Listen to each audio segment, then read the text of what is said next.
Detective Sergeant Rothman, thanks for being with me. How do you at least initially start to contact these companies and say, look, we need your help on this?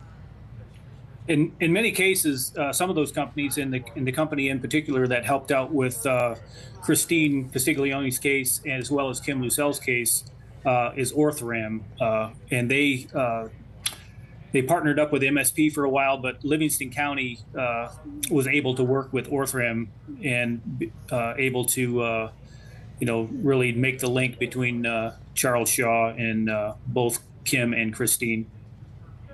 In general, do all of the different companies have different policies when working with law enforcement? And is it has to be consent on both sides that a family would be open to having police ask about or wanting to test DNA?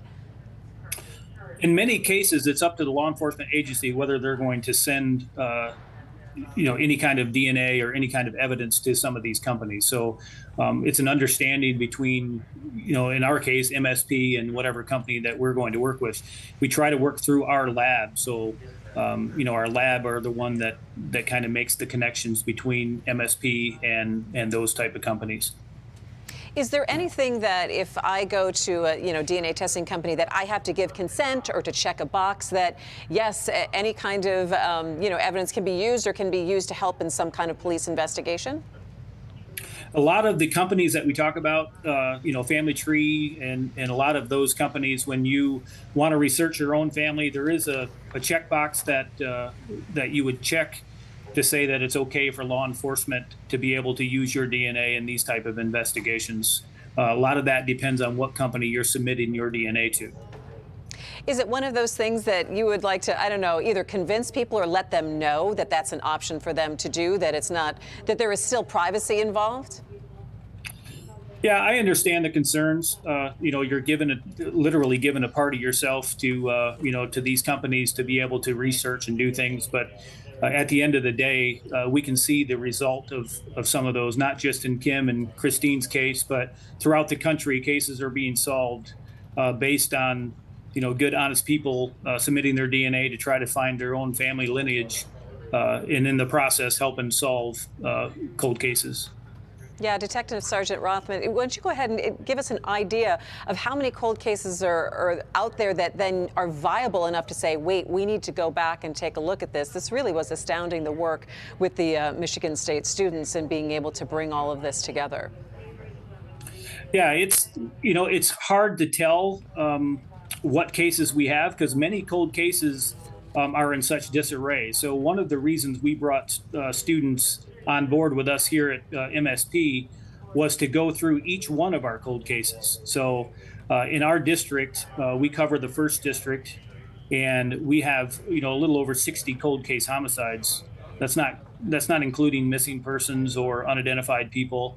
Those are just homicides. So we're methodically going through each one of those cases and the property involved in those cases to see if we're able to do what we did in Kim's case.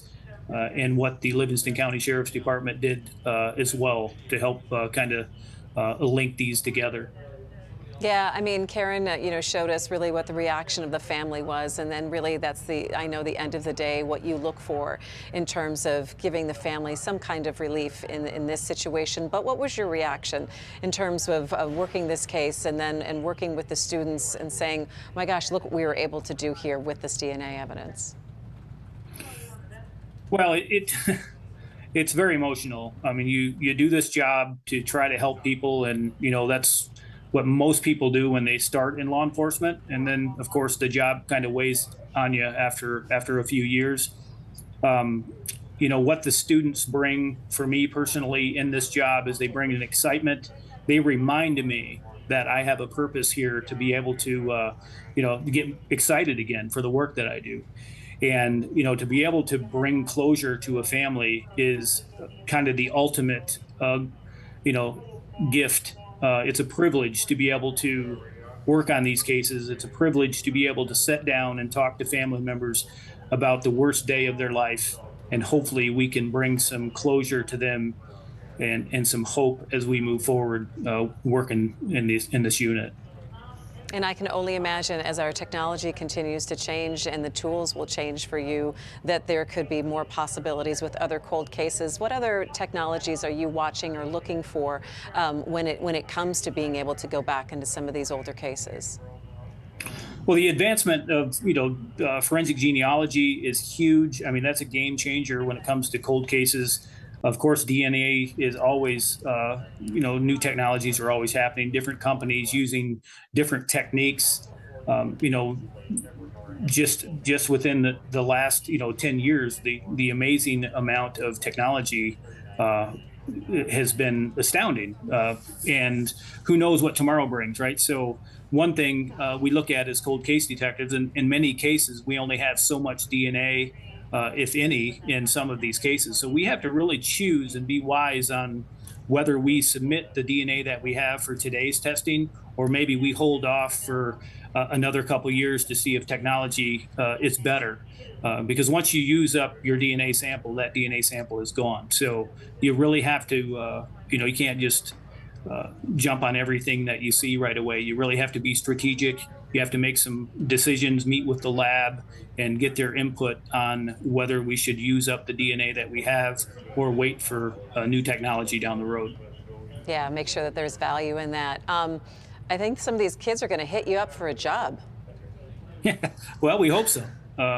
We hope so. It's been an amazing program, and we're partnered up with Michigan State in our first district.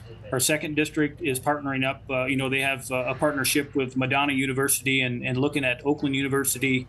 Western Michigan on the west side of the state is partnering with MSP, and Northern Michigan University up in the UP is also partnering with MSP. So these types of concepts, working with students, is a win-win for everybody. Our lack of resources in law enforcement is it's not a secret, and to be able to reach in and tap into these students that are they bring something to the table that we're kind of missing, and it's that excitement, that drive, that focus. That sometimes you work in this job for a while, you kind of lose a little bit of that, and they bring that to the table, which is really exciting. Yeah, I love it. We can't wait to see what's next. Detective Sergeant Larry Rothman with Michigan State Police Cold Case Team. Thanks so much for joining me and giving a little context there to this story. It was a really great one to watch. We appreciate your time. Yeah, thank you for your time. God bless.